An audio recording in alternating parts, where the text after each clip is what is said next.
다 헌법에 자유가 보장되어 있습니다. 모두가 자유를 누리고 사는 것 같지만 속을 들여다보면 또 전혀 다른 세계가 있습니다. 무슨 말인가?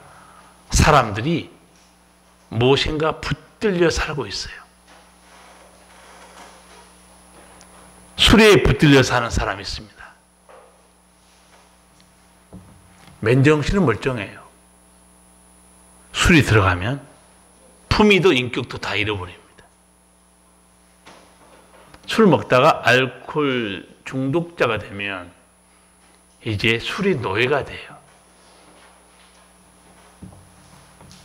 해야 될 일, 하지 말아야 될 일 분별도 못합니다.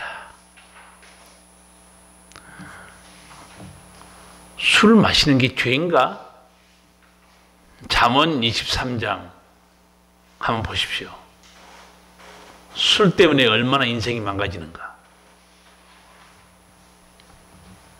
여러분 어떻습니까?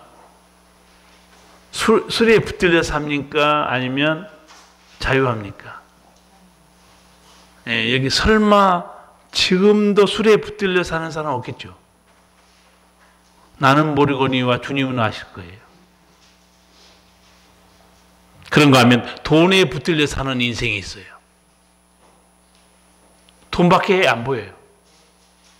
돈이 행복이다 이렇게 믿고 살아요. 그놈의 돈 때문에 사람도 다 잃어버려요.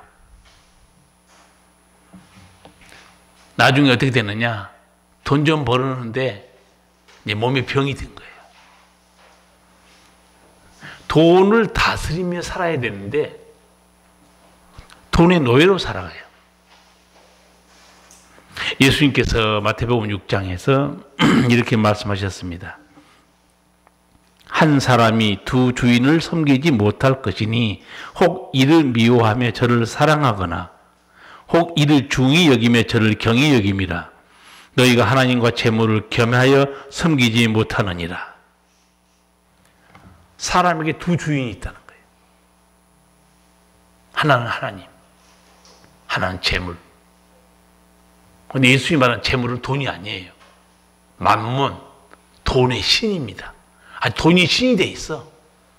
그러니까 주인 노릇 하는 거죠, 사람에게. 성도 여러분 어떻습니까? 돈을 신처럼 모시고 사십니까? 아니면 돈으로부터 자유합니까? 돈을 신처럼 모시진 않지만 그 가까이 가고 있지 않아요, 혹시? 돈 붙들고 살면요, 그 돈이 여러분 구원 안 해줍니다. 여러분의 근심 걱정도 면하게 해준 것도 아니에요. 여러분에게 영생을 주지도 못합니다. 돈 때문에 형제가 싸우다가 안 되니까 예수님께 찾아온 사람이 있죠. 성경 보면. 동생이 돈 때문에 열받은 거예요. 아마 유산을 좀 제대로 못 받은 것 같아요. 그래서 예수님 찾아온 거예요. 예수님, 내 형하고 나하고 재산을 분배하는데 좀 공정하게 좀 해주세요.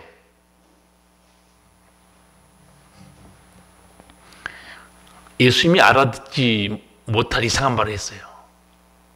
사람의 생명이 그 소유에 넉넉한 데 있지 아니하니라. 이게 무슨 말이냐면 사람의 생명, 영생이 소유가 아무리 넉넉해도 거기서 나온 게 아니다 그런 뜻입니다. 더 쉽게 풀어드리면 영생을 주지도 못할 돈에 왜 그렇게 목숨 걸고 있냐 그 말이에요. 하나님께 목숨을 걸어야지. 우리 인생은 잠깐 살다가 다 끝나버리는데. 또 도박에 붙들려 사는 사람이 있습니다. 도박 때문에 가정을 다 망쳐요. 뭐 자기도 폐인되고. 여기 가까운데 강원랜드 있잖아요. 나는 그걸 잘 만들었는지 잘못 만들었는지 알 수가 없어요. 처음에 강원랜드 재미로 가서 도박하다가 차 잃어버리고 그러다가 집도 날리고 그리고 가정도 깨지고 나중에 정신 차려보니까 아무것도 없는 거예요. 그러니까 결국 그런 사람이 어떻게 하느냐? 극단적인 선택합니다. 살아서 뭐 하느냐? 아니, 좋은 가정도 있었고 직장도 있고 좋은 차도 있고 괜찮아서 돈도 많았어요. 한꺼번에 다 날아간 겁니다. 그리고 또 이 사람이 살다 보면 이것저것 붙들려서 살고 있는데 오늘 우리가 죄짐 맡은 우리 구주 찬송가 불렀어요. 근심 걱정에 평생 붙들려 사는 사람이 있습니다. 여러분 근심 걱정은요 한다고 되는 것도 아니에요. 그래서 찬송가가 뭐라고 그랬어요? 부질없이 낙심 말고 기도하여 아뢰세. 예수님께 가져가라는 거예요. 너가 이 걱정 근심을 붙들고 있냐? 해결도 안 되는데.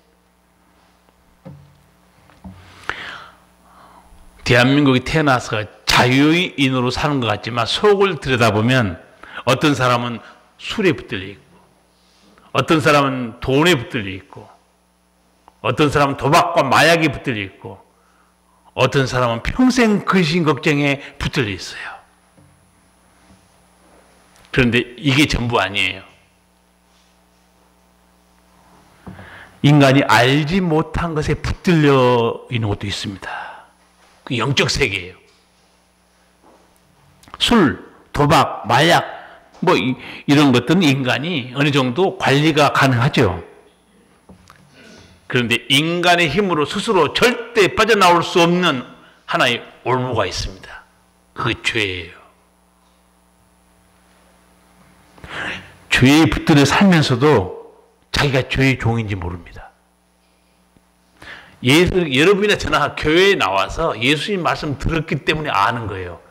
아, 내가 죄의 종으로 살았구나. 요한복음 8장 34절 말씀이에요. 진실로 진실로 너희에게 이르노니 죄를 범하는 자마다 죄의 종이라. 종은 자유가 없어요. 주인 시킨 대로 합니다. 죄를 범하고 살면서도요, 자기가 죄의 종인지는 몰라요. 이 세상의 뉴스를 보면 날마다 끔찍한 일들이 벌어지고 있는데 그게 다 어디서 왔느냐? 죄의 종들이 그렇게 하고 사는 거예요. 그런데 사람들이 죄인들이 사는 것을 어떻게 분석한 줄 아세요? 제가 보기에는 황당하게 접근하고 있어요. 헛다리 짚고 있습니다. 그걸 보면서 인성교육의 문제다. 가정교육의 문제다. 환경의 문제다. 헛다리 짚고 있어요. 죄입니다. 죄가 그렇게 하고 있는 거예요. 죄를 해결할 분은 아무도 없어요. 예수님밖에. 그러니까 자기 딴에는 전문가라고 앉아서 방송에 나와서 대담하고 있지만 제가 보기에는 헛다리 짚고 있어요. 지금. 죄의 종으로 살기 때문에 그런 일이 벌어지고 있는데 그게 뭐 인성교육의 문제고 환경 문제고 전혀 아닙니다. 죄가 죄인을 어떻게 살게 할까요? 로마서 3장 13절 이하의 말씀 거기 나와 있어요. 아, 죄인은 이렇게 사는구나. 그게 우리 모습이에요. 저희 목구멍은 열린 무덤이요. 그 혀로는 속임을 베풀며 그 입술에는 독사의 독이 있고 그 입에는 저주와 악독이 가득하고 그 발은 피 흘리는 데 빠른지라 파멸과 고생이 그 길에 있어 평강의 길을 알지 못하였고 저희 눈앞에 하나님을 두려워함이 없느니라. 이게 죄인이 사는 모습이에요. 손이고 발이고 입술이고 마음이고 죄 짓는 데만 몰두하고 있다는 거예요. 그리고 더 무서운 거는 마음에 하나님이 없어요.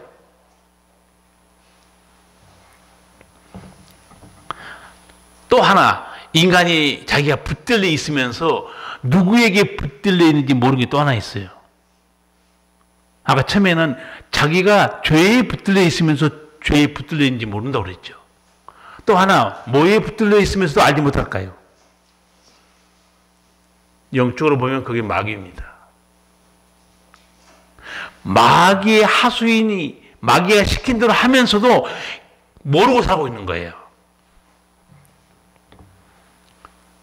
죄인인 내가 나도 모르는 사이에 죄의 종이 돼 있고 마귀의 종이 돼 있어요. 왜 누구 때문에 이런 일이 벌어졌는가? 창세기 가보면 그게 아담이 범죄함으로 인간이 죄의 종이 됐고 마귀의 종이 돼버린 거예요. 그 인생이 어떻게 되겠습니까? 오늘 우리가 읽은 말씀은 사람이 태어나서부터 지금까지 예수 만나기 전에는 죄의 종으로 마귀의 종으로 살고 있구나. 그걸 오늘 사도 바울이 보여준 거예요. 다 같이 1절에서 3절을 읽겠습니다. 너희 허물과 죄로 죽었던 너희를 살리셨도다. 그때 너희가 그 가운데서 행하여 이 세상 풍속을 쫓고 공중의 권세 잡은 자를 따랐으니 곧 지금 불순종의 아들들 가운데서 역사하는 영이라. 전에는 우리도 다 그 가운데서 우리의 육체의 욕심을 따라 지내며 육체와 마음에 원하는 것을 하여 다른 이들과 같이 본질상 진노의 자녀이었더니. 아멘. 인간이 죄의 종이다, 마귀의 종이다 이렇게 성경이 나와 있는데 에베소서 2장 1절에서 3절만큼 정확하게 잘 정리해놓은 이 말씀이 없습니다. 이게 어떤 인생인 줄 아세요? 성경을 보면 이게 첫 번째 인생입니다. 예수 안 믿으면 이 첫 번째 인생 이렇게 살다 죽어요. 그런데 두 번째 인생도 있어요. 오늘 뒤에 나옵니다. 예수 만나면 두 번째 인생이 또 새롭게 시작돼요. 사람이 알든 모르든 이 첫 번째 인생이 어떤 인생인가? 허물과 죄로 죽어 있는 거예요. 그건 모르는 거예요. 밥 먹고 살고 일하고 그러니까 자기가 살아있는 줄 아는데 허물과 죄로 죽은 게 인간의 실상이에요. 아담에게서 태어난 모든 인생을 잃었습니다. 하나님을 떠나 있어요. 영원히 죽은 겁니다. 죄의 종으로 마귀의 종으로 살아가고 있어요. 그 모습이 어떤가? 2절 3절에 나와 있죠. 이 세상 풍속을 쫓고. 이 세상 풍속이 뭐겠습니까? 육신의 정욕, 안목의 정욕, 이생의 자랑이에요. 한마디로 뭐냐? 돈이 최고다는 거예요. 안 믿는 사람, 우리는 이제 예수 믿고 달라졌으니까 그렇지, 여러분들 믿기 전에 못 쫓아가면서 살았어요. 왜 그렇게 좋은 학교 들어가려고 날쌘 공부를 할까요? 왜 그렇게 어려운 기술을 배우려고 애를 쓰고 좋은 전공을 하려고 공부 열심히 하겠어요? 다 돈이에요. 결국은 돈입니다. 왜? 돈만 있으면 잘 살기 때문에. 그래서 우리가 하나님 모를 때는 사는 게 이게 뻔히 다 보입니다. 돈 잘 벌어서 남 부럽지 않게 살자. 그래서 그런 사람들이 이제 이렇게 좋아하는 영화가 뭐냐? 버킷리스트 영화입니다. 죽기 전에 해보고 싶은 10가지. 이게 안 믿는 사람들이 원하는 이게 로망이에요. 왜? 내가 죽기 전에 이것도 해보고 저것도 해보고 저것도 해보고 꼭 죽기 전에 이건 해봐야지 10가지는. 왜 그런지 아세요? 죽은 다음에 뭐가 있는지 몰라서 그런 거예요. 왜 엄마들이 애들한테 공부를 하라고 그렇게 난리칠까요? 아직 애는요, 자기 인생에 뭐가 있는지 아직 몰라요. 부모는 다 살았어요. 다 보고 있습니다. 그러니까 난리치는 거예요. 공부해라. 왜? 아니, 근데 공부하라는 건 일리는 있어요. 정말 그 공부란 게 얼마나 좋으냐면, 흙수저로 살았어요. 부모가 너무 가난하고 참 먹고 살기 어려운데 공부 하나 잘해버리면 애가요 인생이 풀려버립니다. 부모는 다 알기 때문에 하는 얘기예요. 뭐 그게 꼭 공부해서 출세하는 게 공부만 있는 건 아니에요. 다양한 요새는 통로가 있어요. 근데 옛날 어른들은 그거 공부 잘하면 길이 열린 게 너무 뻔하거든요. 아니 생각해 보세요. 초등학교만 졸업한 것보다는 엄마들 생각할 때는 대학교까지 졸업하면 훨씬 좋은 길이 많거든요. 제 남동생이 우리 조카 초등학교에 다니고 있는 애 어렸을 때 교육하는 말을 들었어요. 너무 재밌게 교육하더라고. 그 꼬마가 뭘 알겠어요. 초등학교 1, 2학년 때인데. 야, 너 공부 안 하면 추운 데서 일해야 돼.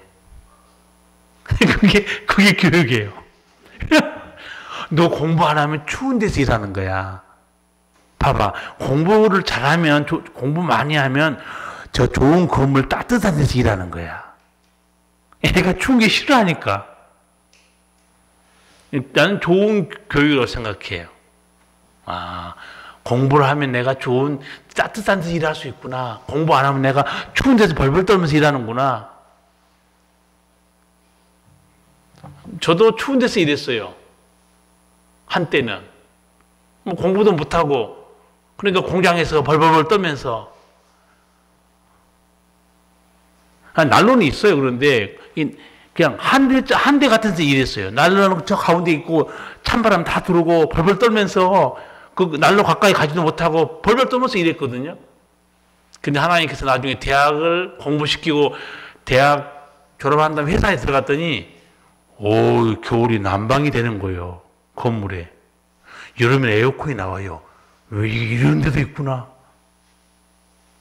공장에만 다니는 제가 다닐 때는 몰랐죠. 와, 그래서 속으로 이런 생각이 했어요. 나는 일요일 날 나와서 일하라고 해도 일해야지. 너무 좋은 거예요. 돈은 또 한 10배나 많이 줘요. 별 한 것도 없는 것 같아요. 공장에서는 하루 종일 육체노동으로 보일러를 만들고 용접하고 그랬는데 전화 몇 통 받고 차 타고 다니면서 1980년대 자가용도 없는 별로 그 시절에 큰 대기업들 방문해서 잠깐 거래처 방문하고 오고 그런 게 일은 하나도 없는데 월급은 10배나 주는 거예요. 여러분 왜 이렇게 사람들이 공부하고 뭐 기술 배우고 일을 쓸까요? 전부 다 거기에 자기 인생의 행복이 또 돈이 걸려있기 때문에 그런 거예요. 그래서 결국은 살아가면서 우리가 이걸 추구하고 남부럽지 않게 살고 그러다가 죽으면 그만이야. 죽음 다음 세계는 모르는 거죠. 죄로 죽은 인간이 알지 못한 게 있어요. 그게 지옥의 심판입니다. 모르니까 그렇게 하고 있는 거예요. 알면 대비하죠. 몰라서 그런 거예요. 몰라서. 여러분 아는 만큼 보이는 거고 아는 만큼 대비하는 겁니다. 모르면 대비를 못하는 거예요. 마귀에 붙들리잖아요. 마귀는 살인자입니다. 도리의 마음을 뺏기게 해요. 그리고 하나의 말씀 못 듣게 합니다. 왜? 마귀가 지옥으로 끌고 간 거는 간단합니다. 복음만 못 듣게 하면 돼요. 그러면 절대로 천국 못 들어갑니다. 세상께서의 마음을 뺏기게 만들고 하나님을 찾지 않게 만들어 버립니다. 그게 바로 하나님 죽음의 길이죠. 인간이 탈락한 욕망대로 살아가잖아요. 사람 마음 속이 어떻게 되어 있는가? 예수님이 마태복음 15장에 하신 말씀이 있어요. 너 사람 속이 어떻게 되어 있는 줄 아니? 속에서 나오는 것이 살인과 간음과 음란과 도둑질과 온갖 더러운 것이 다 마음에서 나온다는 거예요. 이게 죄에 붙든 인간의 모습이에요. 3절의 말씀처럼 육체의 욕심을 따라 살아갑니다. 여러분 한번 생각해 보세요. 내가 죄에 붙들려 있는데 어떤 행동이 나올까요? 내가 마귀에 붙들려 있는데 어떤 행동이 나올까요? 성경에 보면 귀신 들린 사람이 어떤 행동을 보이는지, 실제로 여러분이 주변에서 귀신 들린 사람이 어떤 행동을 보이는지 많이 봤을 거예요. 그렇게 놔둬버리면 어떻게 되겠습니까? 비참하게 살다 죽는 거예요. 모든 인간은 이렇게 아담 범죄 이후에 마귀와 죄에 붙들리는데 그걸 모르고 산 거예요. 바울이 알려줘요. 2절 서두, 3절 서두 어떻게 시작합니까? 어떻게 시작해요? 그때, 전에는 이렇게 말하잖아요. 같은 말이에요. 그때 너희는 어떻게 산 줄 아느냐? 예수님 만나기 전에는 어떻게 산 줄 아냐? 그때 마귀의 종으로 살았어. 죄의 종으로 산 걸 기억하라는 거예요. 그런데 하나님의 은혜로 이 올무에서 빠져나온 사람들이 누구냐? 성도들이에요. 예수 믿는 사람은 우리 힘으로 빠져나올 수 없는 그 죄의 올무, 마귀 올무에서 예수님이 우리를 빼낸 겁니다. 이것도 예수 믿어서 아는 거예요. 예수 믿고 나니까 다 보이는 거예요. 아, 내가 전에는 마귀 손에서 살고 있었네. 죄를 따라서 더러운 욕심에 끌려 살고 있었네. 돈을 붙들고 살았네. 다 보이는 거예요. 예수 믿고 나니까 아, 주님이 내게 자유와 행복을 주셨구나.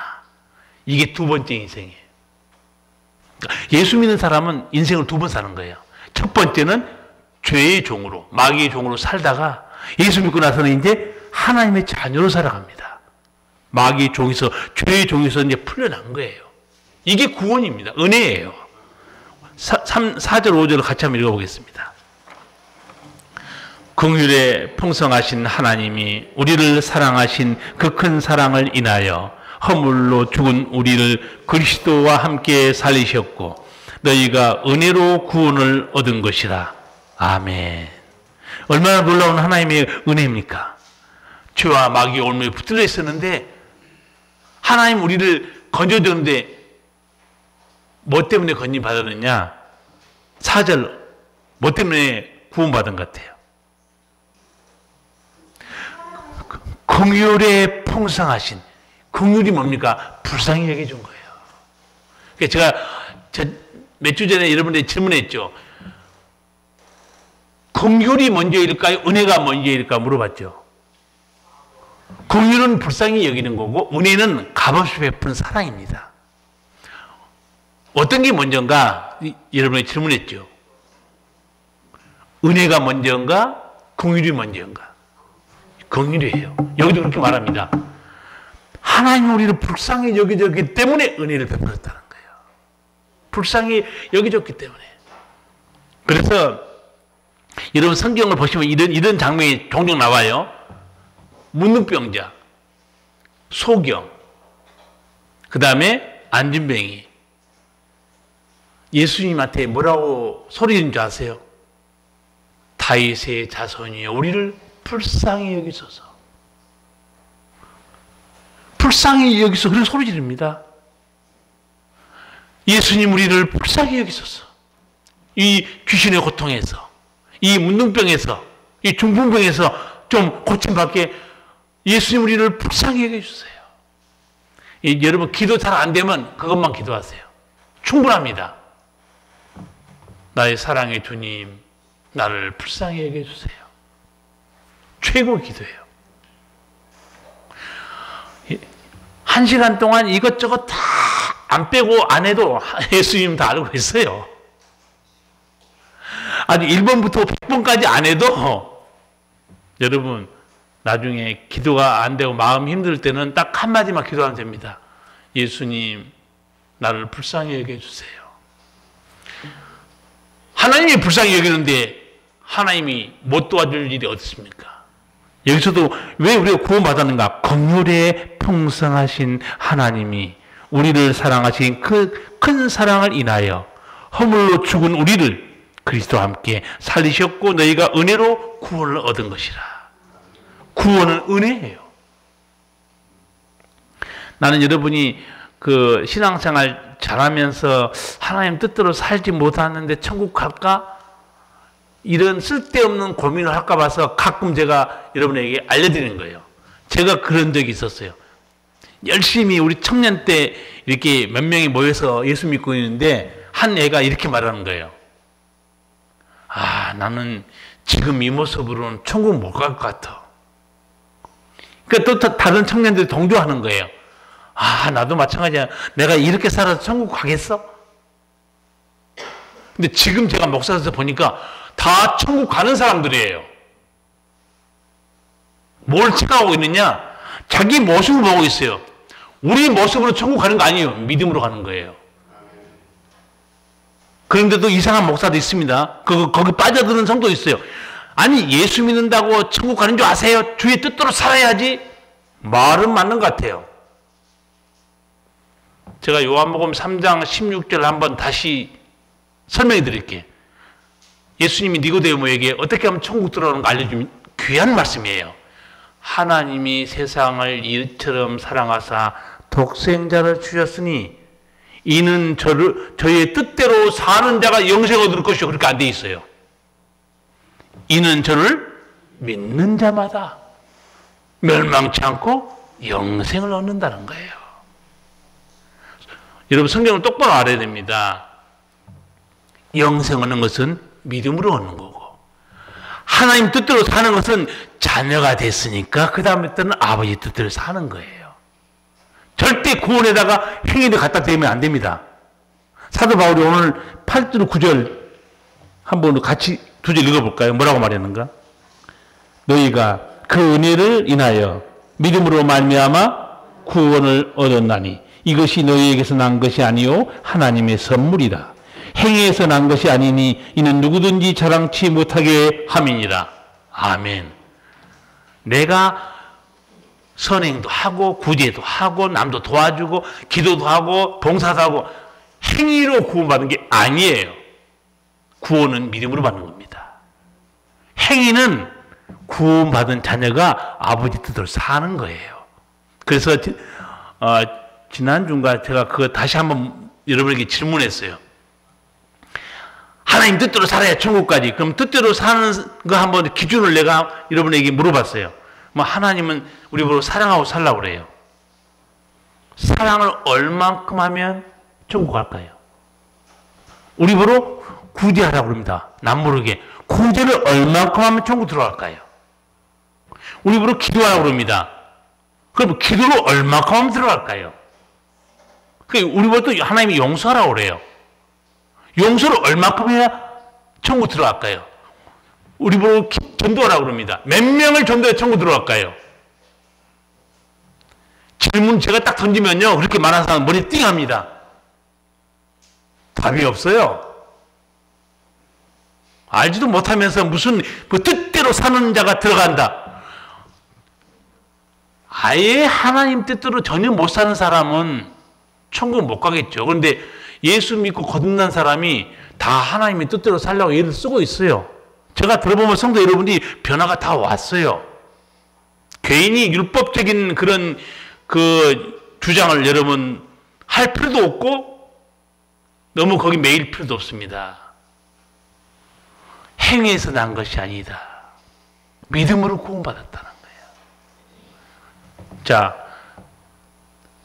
오른편 왼편의 강도 세상 떠나기 직전에 예수 믿고 하나님 뜻대로 살 시간이 하나도 없는 사람이에요. 십자가에 같이 달려있는데. 근데 거기서 예수님께 천국 들어갈 때 나 좀 데려가 주세요. 저는 죄인입니다. 예수님은 우리를 구원할 구세주예요. 천국 들어갈 때 나 좀 데려가 주세요. 오늘 내가 나와 함께 낙원에 있으리라. 하나님 뜻대로 천국에 들어간다면 그 사람 못 들어가요. 말도 안 소리 하고 있어요. 저도 임종 앞둔 사람들 방문하고 지난주에 우리 유선아 권사님 모친 장례식이 있었어요. 가서 제가 설교하면서 이 어르신은 참 복받은 어른이라고 그랬어요. 그 얼마 남지 않은 1년 전에 저를 만나서 가서 제가 방문해서 요양원에 가서 복음 전하고 그 다음 한 달 후에 가서 세례 줬어요. 내가 왜 복받았다고 했냐면 올해 저보러 복음 전하고 세례 주라 하면 저 못 갑니다. 요양원 못 들어가요. 누가 들어갑니까? 지금 진짜 자기 식구도 못 들어가게 하는데, 요양원에서. 그래서 내가 이 어르신은 복받은 어른이다. 그렇게 하고 나서 1년 후에 코로나가 곧 터졌어요. 그러면 그 어른이 제가 시킨 대로 아멘 기도받고 세례받고 구원은 믿음으로 받는 겁니다. 시간이 얼마 없는 사람에게 왜 주의 뜻대로 안 삽니까? 그래야 살아야 들어가지. 못 가요. 강도 그럼 못 갑니다. 강도 천국에 못 들어갑니다. 십자가상에서 어떻게 내려와서 교회 청소하겠어요? 전도를 하겠어요? 구제를 하겠어요? 성경 우리가 똑바로 알아야 돼요. 구원은 하나님의 선물이에요. 그러나 우리가 믿는 사람으로서 아버지가 사랑해라, 용서해라, 전도해라, 봉사해라. 아멘가 하는 거예요. 그렇게 하는데 잘 못하고 살면 어떻게 되느냐? 딴 거 없어요. 상급이 없습니다. 일한 게 없으니. 그 관계를 확실히 알아야 돼요. 예수 믿고 나니까 너무너무 하나님 은혜가 감사한 거예요. 나 같은 죄인이 구원받다니. 그래서 목숨 걸고 미친 사람처럼 산 사람이 누구냐? 사도 바울이었습니다. 고린도후서 5장 13절 이하 사도 바울이 이렇게 말해요. 우리가 만일 미쳤어도 하나님을 위하는 것이요 만일 정신이 온전하여도 너희를 위하는 것이니 그리스도의 사랑이 우리를 강권하시는도다. 사도 바울 한때 아주 교만 떤 사람인 거 우리 아시죠? 자기가 율법 잘 지키고 하나님 뜻대로 산다고. 나는 그 중에서 부럽기도 하고 믿어지지 않는 사도 바울 고백이 하나 있습니다. 과연 그랬을까? 나는 율법의 의료는 흠이 없는 사람이라고 그랬어요. 야, 정말 그럴까? 율법의 의료는 흠이 없는 자로다. 자기 자신 있게 말하는 사람이에요. 예수님 만났어요. 어떻게 달라집니까? 나는 죄인의 괴수다. 제대로 본 거예요. 나는 죄인 중에 괴수라는 거예요. 나 같은 죄인이 없다는 거예요. 그래서 주를 믿고 미친 듯이 일합니다. 사람들이 미쳤다고 그래요. 자, 왜 미쳤다는 소리를 들은가? 여러분 성경 많이 읽은 사람은 이해할 거예요. 사도 바울이 어떤 사람입니까? 매 맞고 헐벗고 죽을 뻔하고 고생해서 전도하니까 초라한 인생 같습니까? 그 당시 로마 시민권자입니다. 대단한 엘리트예요. 가말리엘 문화생, 지금으로 하면 최고 명문대학 출신입니다. 베냐민 지파 왕손이에요. 그렇게 잘 나가는 바울이 배 타고 가다가 죽을 뻔하고 예수님 때문에 저는 복음 전하려고 옥에 갇히기도 하고 돌에 맞기도 하고 스스로 이렇게 말해요. 나는 만물의 찌꺼기처럼 되었다는 거예요. 누구를 위해서? 너희 때문에. 내가 미쳤어도 너희를 위해 미친 것이다 그랬어요. 여러분, 저는 성도 여러분이 이왕 미치고 붙들려면 예수님께 미치고 예수님께 붙들기 바랍니다.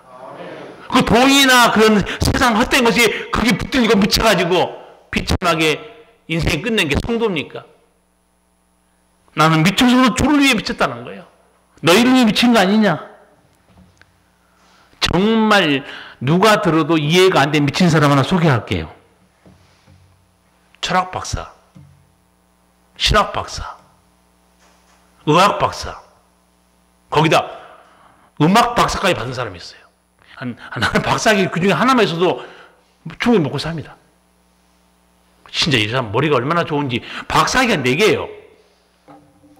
얼마나 장래가 탄탄대로겠습니까? 그런데 이 사람이 이런 대단한 화려한 학력을 내려놓고 아프리카 가봉, 어디로 가버려요. 다 미친놈을 생각하죠. 이런 미친 짓을 한 사람이 적도의 성자 수바이처예요.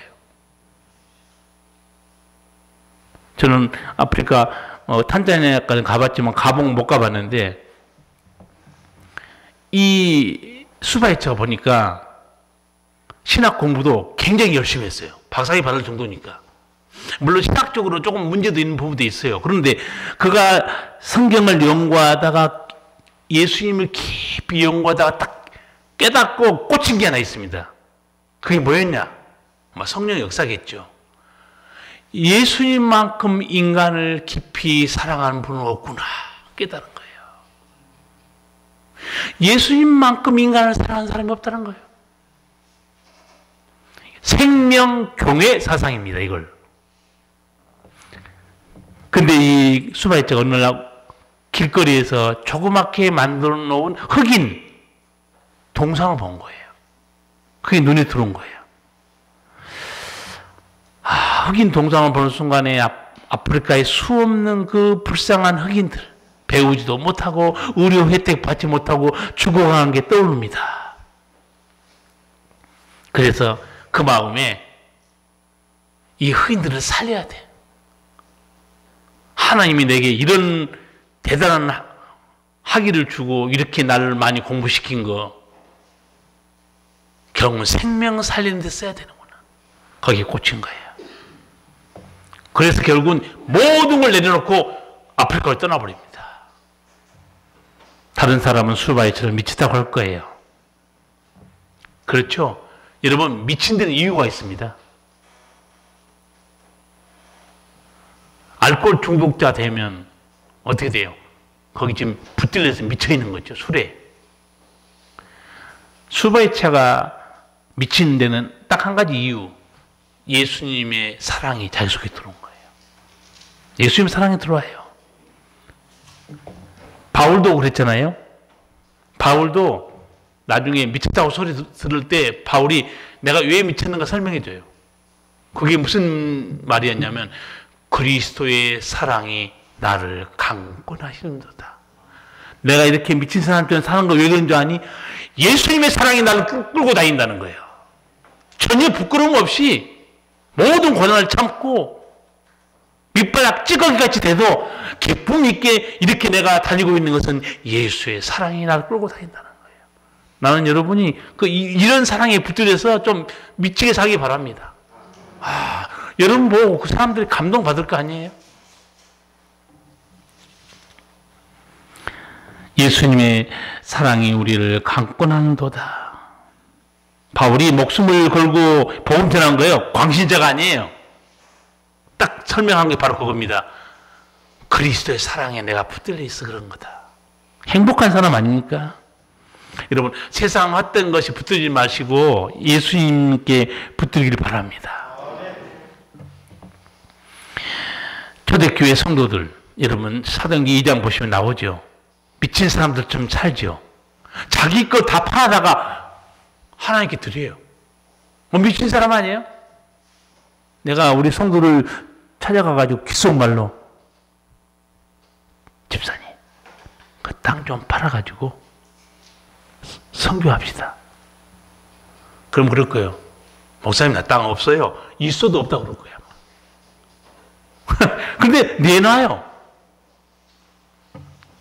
여러분, 예수님의 사랑이 강권해서 초대교회 성도를 그렇게 된 거예요. 성령에 붙들린 겁니다. 여러분, 이 사랑에 붙들린 사람들 때문에 어떤 일이 일어난 줄 아세요? 땅 끝까지 복음이 전파되면서 죄인들이 영생 얻어요. 이 미친 사람들이 하나님께 내놓은 그 거룩한 돈 때문에 가난하고 병든 사람들이 사랑을 덧입습니다. 미친 사람들 때문에 이렇게 되는 거예요. 며칠 전에 국민일보 보다가 국민 아버지 탤런트가 세상을 떠났다 해서 국민 아버지 탤런트가 누군가 봤더니 송재호 탤런트인데 알고 보니까 오리온교회 장로님이시더라고. 저분이 송재호 탤런트들 좋아하거든요. 인자하고 그래서 보면 기억이 남는데 저분이 오리온교회 장로님이었구나. 그래서 인터뷰 같은 걸 내가 쭉 읽어봤어요. 청년 때 이 송재호가 주머니에다 부적을 채고 다닌대. 왜? 나는 성공해야 돼. 난 돈 벌어야 돼. 출세해야 돼. 근데 또 불리는 한술 더 떠. 아주 귀신 속으로 살고 있더라고. 귀신만 섬겨. 무당 섬기고. 근데 이제 이 송재호 장로님이 생전에 인터뷰한 걸 보니까 귀신만 섬기고 염주만 붙들고 있는 아내가 어느 날 꿈 얘기를 해주더라는 거예요. 꿈에, 여보, 내가 꿈에 예수님 만났어. 근데 예수님이 빨간 성경책을 나한테 줬다는 거예요. 제가 듣는 순간에 너 나보러 교회에 나가자 그러면 죽을 줄 알아. 그렇게 얘기했는데 한쪽으로 이제 찔리는 게 있더라는 거예요. 아, 이게 하나님이 나를 만나 주시려고 아내를 통해서 이렇게 지금 부르신 거 아닌가? 솔직히 그런 마음은 자기는 안 떠났다는 거예요. 결국은 하나님께 돌아왔어요. 세상 떠나고 나니까 교회 권사님들, 여러 성도들이 이제 이 얘기를 많이 한 걸 이렇게 읽어봤는데, 한 권사님은 주일 오전 예배를 마치고 나오면 담임 목사님과 나란히 서서 성도들과 악수도 하고 때론 안아주시기도 했는데 그때 인자한 미소가 잊혀지지 않습니다. 담임 목사님하고 장로님 서서 인사하잖아요. 그 송재호 장로님이 성도들 손도 잡아주고 안아주면서 힘내라 하고 그렇게 했던 모습 잊혀지지 않는다는 거예요. 부적을 붙들고 출세하려고 산 사람이 예수님과 들어오니까 완전히 달라진 거예요. 사랑에 붙들린 거예요. 한 성도는 또 이렇게 말하더라고요. 다른 사람들에겐 국민 아버지로 불릴 탤런트였지만 성도들에게는 영적 롤모델이었습니다. 우리 장로님은 우리 영적 롤모델이었다는 거예요. 장로님과 함께 신앙생활 할 수 있어서 행복했습니다. 울먹인 성도도 있어요. 담임 목사님이 장례식에서 설교한 거 한 구절을 제가 말씀드릴게요. 우리 고 송재호 장로님은 온몸으로 하나님 나라와 그의 의만을 구하는 삶을 살아오셨던 분으로 기억될 것입니다. 이제는 남겨진 우리가 그 모습을 기억하며 천국 소망을 갖고 살아가야 될 시간이 우리 앞에 놓여 있습니다. 설교했어요. 뭐에 붙들려 사느냐 이게 달라지잖아요. 옛날에는 돈에 붙들려서 출세와 성공을 붙들려 살다가 예수님께 붙들리고 성령 충만이 되니까 사람 품어주고 위로해주고 온 몸을 바쳐서 하나님 나라를 위해 살다 가셨다는 거예요. 멋진 인생 아니에요? 여러분, 뭐에 붙들려 있는가가 이렇게 인생을 완전히 바꿔버립니다. 구약 성경 중에서 하나님 은혜로 시작했다. 교만해서 망한 사람 중에 한 사람, 너무 많지만 한 사람은 되면 사울 왕입니다. 사울 왕이 처음에 겸손했잖아요. 하나님 눈에 들었어요. 왕으로 세워졌어요. 잘 나갑니다. 힘이 생겨요. 나중에 교만합니다. 하나님 말씀도 안 들어요. 그때 사무엘 선지자가 찾아옵니다. 폭탄 선언해버려요. 왕이 여호와의 말씀을 버렸으므로 여호와께서도 왕을 버려 왕이 되지 못하게 하셨나이다. 하나님 말씀 버린 순간에 하나님이 은혜로 주는 왕이 폐위되어 버립니다. 그런데 문제는 거기서 끝나지 않습니다. 더 비참한 일이 벌어집니다. 사무엘상 16장 14절 말씀이에요. 여호와의 신이 사울에게서 떠나고 여호와의 부리신 악신이 그를 번뇌케 한지라. 얼마나 무서운 일이 벌어집니까? 하나님을 떠나버린 순간에 하나님도 떠나버립니다. 그 다음에 누가 찾아오는가? 여호와의 부리신 악신, 귀신이 찾아옵니다. 귀신 들려버려요. 그리고 나중에는 귀신이 뭡니까? 마귀 역사가 살인이죠. 자기 사이 겸 왕이 될 다윗을 죽이려고 평생 쫓아다니다가 자기가 죽습니다. 여러분, 아담에게서 태어난 첫 번째 인생, 모두가 알든 모르든 간에 죄의 종이고 마귀의 종이에요. 예외가 없습니다. 그런데 긍휼이 풍성하신 하나님의 은혜로 구원받아요. 두 번째 인생, 자유와 영생 얻고 살아갑니다. 성도 여러분, 요즘 내가 무엇에 붙들려 살고 있는 것 같습니까? 제발 세상 것에 붙들려 살지 마시기 바랍니다. 헛된 것에 붙들지 말기 바랍니다. 성령에 붙잡혀 사십시오. 그래야 여러분이 생명을 살립니다. 예수님의 사랑에 붙잡혀 사십시오. 그래야 가난하고 어려운 사람을 살려주는 거예요. 이게 하나님이 바라시는 모습입니다. 기도하겠습니다. 살아계신 우리 아버지, 은혜를 감사합니다. 우리가 알든 모르든 간에 전에는 죄와 허물로 죽어서 나도 모르는 사이에 죄의 종이 되고 마귀의 종으로 살았지만 긍휼에 풍성하신 하나님께서 우리를 살리시고 하나님의 자녀 삼으셔서 이제는 성령에 붙들리고 예수님의 사랑에 붙들려서 하나님의 귀한 자녀로서 살게 하시니 감사합니다. 우리 성도들 남은 생애 동안에 세상 것에 붙들리지 말고 성령과 말씀에 붙들려서 생명 살리고 힘들고 어려운 사람을 보듬어주고 그들에게 주의 사랑으로 돌봐주는 은혜의 도구들 되게 하여 주시옵소서. 예수님 이름으로 기도하옵나이다. 아멘.